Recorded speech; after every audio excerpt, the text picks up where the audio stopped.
So who of you doesn't know the feeling? You're looking forward to come home and play some video games again after a long day in school or at work, and then you come home and you launch your PC or your PlayStation or whatever it is you play on, and you're just scrolling through the games in your library and you don't know what to play actually. And instead of having those 2 hours of relief after that long and exhausting day, you find yourself not gaming at all and just spending that time on TikTok or on YouTube, and suddenly the time that you usually spend playing video games and having fun is, well, over in a blink of an eye.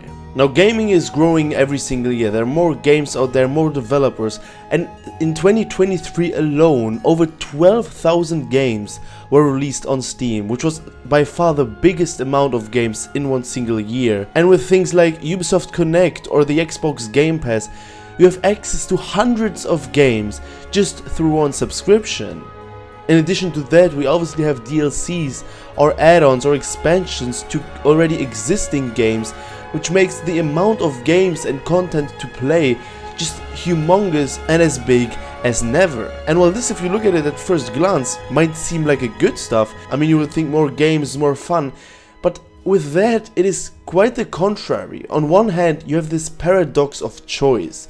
That is literally a scientific term, and it means when you have such a huge variety of choices and so many games as we have releasing each and every single year, you find yourself looking through hundreds of games. You put dozens of games on your wish list, but you are not sure which games to play first. And I had this feeling quite often actually myself, and it really feels paralyzing. You just don't know what to play. Sometimes I was scrolling through my Steam library, for example, when I didn't have a game that I knew that I was going to play, and I just didn't know what to start. I was just looking at my PC, looking at my desktop, without even starting a game, and later I just decided to watch Netflix or watch something on YouTube because I wasn't able to find any game to play. And I know that a lot of people now subscribe to things like, as I said, the Xbox Game Pass, or also PlayStation Plus features quite a lot of free games. And I mean, when you have so many games, so many choices to pick from, this risk of just not picking the right one becomes so huge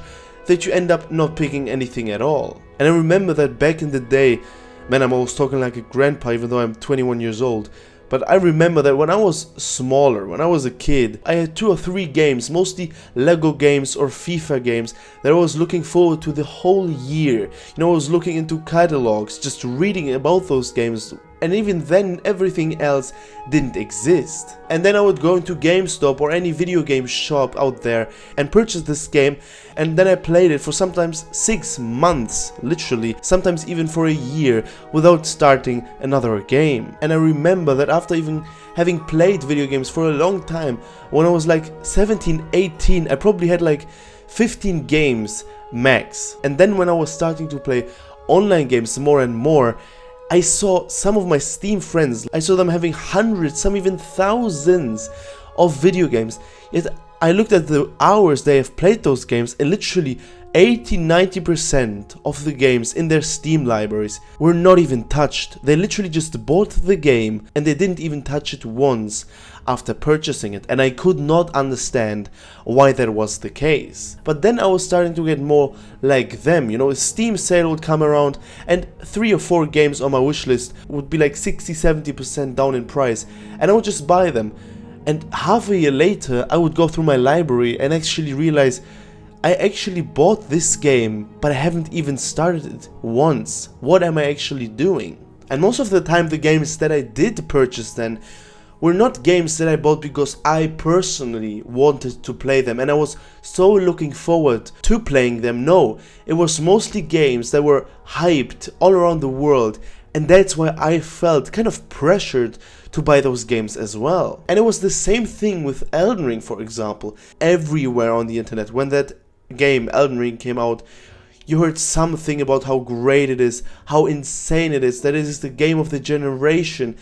Yet I kind of forced myself to not buy the game, even though I had this pressure from the outside world, with even friends of mine telling me how great it is and when I would buy it. I thought to myself, I will actually buy the game when I am properly interested in playing it. And now I obviously created this YouTube channel 1.5 years ago, and as some of my viewers may have noticed, I haven't played a lot of huge games. As I said, I didn't play Elden Ring, I didn't even play games like Skyrim, you know, a game that I heard so much great things about, especially myself being absolute Witcher fan, The Witcher 3 being my favorite game, and everybody was talking how Skyrim is just as great, or GTA 5 for example. The only times when I have played this game was with my cousins or with friends. I didn't buy the game myself because I realized if I'll buy it, I'll probably never even play it. And sometimes literally when you fall into that trap, gaming can start to feel like a torture.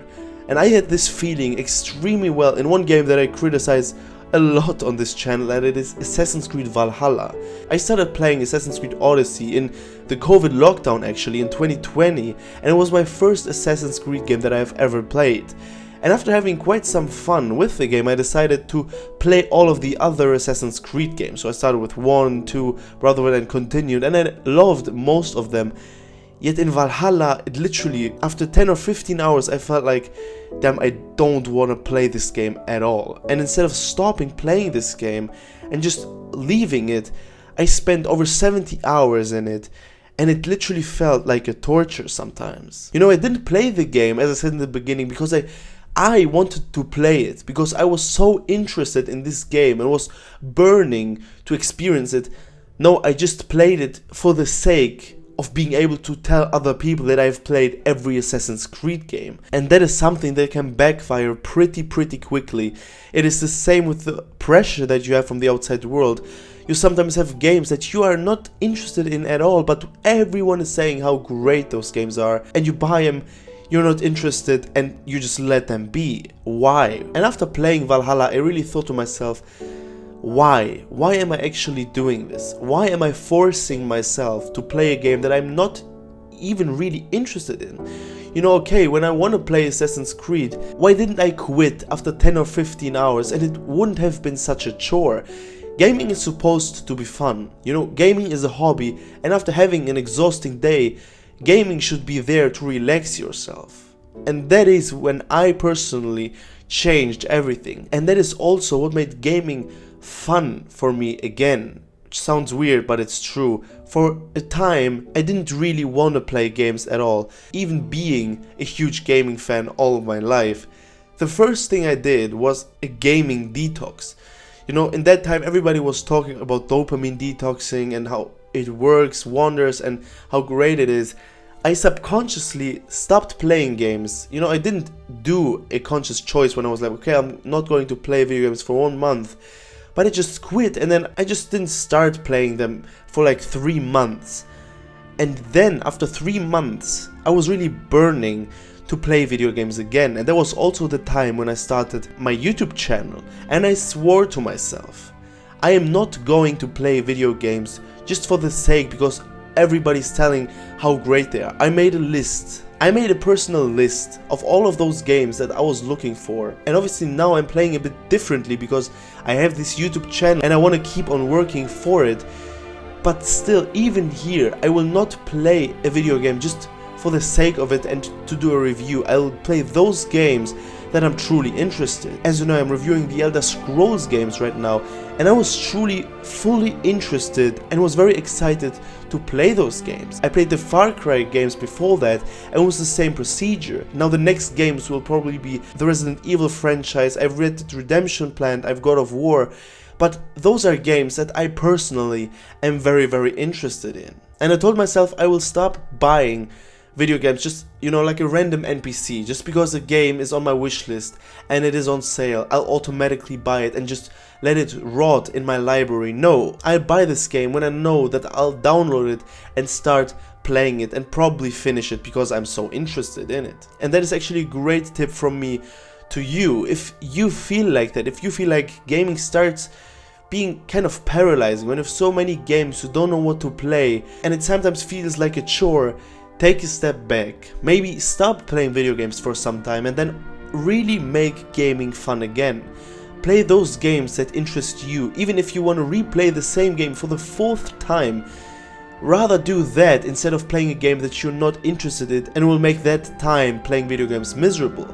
I've replayed The Witcher 1 4 times now because it was so much fun instead of playing another game, but that is what was fun for me and didn't make it feel like a torture. So while gaming is obviously becoming bigger and bigger every single year, as I said in the beginning, with more and more games releasing every single year, we still cannot fall into this trap of just buying randomly and just having those huge amounts of games in our libraries without even playing them properly. As for me, I made the conscious decision that I will not let gaming be a chore for me. I will make my time while I'm playing video games as much enjoyable, and the first step to do that is obviously to play games that we ourselves are actually interested in. And now I'm interested in your opinions, because this video is very much my opinion and you can have a completely different one from me, but I think some of those things that I've mentioned, a lot of people actually relate to those, and that's why I would love to read your comments down below and hear your opinions on that topic. And if you had some phases where you didn't really want to play video games and it felt like a chore, as I said, tell me your opinions down in the comments and I'll be very happy to read those. Alright guys, that was it for me in today's video. I wish you all an amazing day. I'll see you in the next one. Bye bye.